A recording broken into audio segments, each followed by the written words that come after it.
ভারতের প্রখ্যাত যোগগুরু এবং পদ্মশ্রী সম্মানে ভূষিত স্বামী শিবানন্দ 129 বছর বয়সে পরলোক গমন করলেন। ওনার প্রয়াণে দেশ জুড়ে শোকের ছায়া নেমে এসেছে। স্বামী শিবানন্দ 1896 সালে বাংলাদেশের সিলেটে জন্মগ্রহণ করেন। শৈশবেই মা বাবাকে হারিয়ে অনাথ হয়ে পড়ে বারাণসীতে আসেন এবং এখানে ধীরে ধীরে নিজের জীবনকে যোগ সাধনায় উৎসর্গ করেন।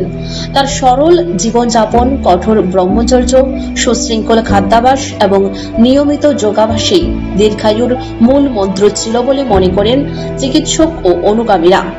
2022 সালে তাকে পদ্মশ্রী সম্মানে ভূষিত করে ভারত সরকার। রাষ্ট্রপতি রামনাথ কোবিন্দ ও প্রধানমন্ত্রী নরেন্দ্র মোদীর হাত থেকে তিনি এই সম্মান গ্রহণ করেন। তার নম্রতা ও বিনয় সেই সময় দেশবাসীর মন জয় করে নেয়।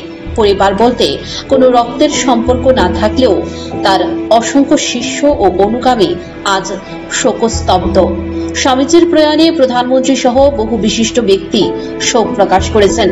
বারাণসীর একটি আশ্রমে শেষ নিঃশ্বাস ত্যাগ করেন তিনি। তার শেষকৃত্য আগামীকাল সম্পন্ন হবে। আশ্রম সূত্রে এমনই জানা গেছে।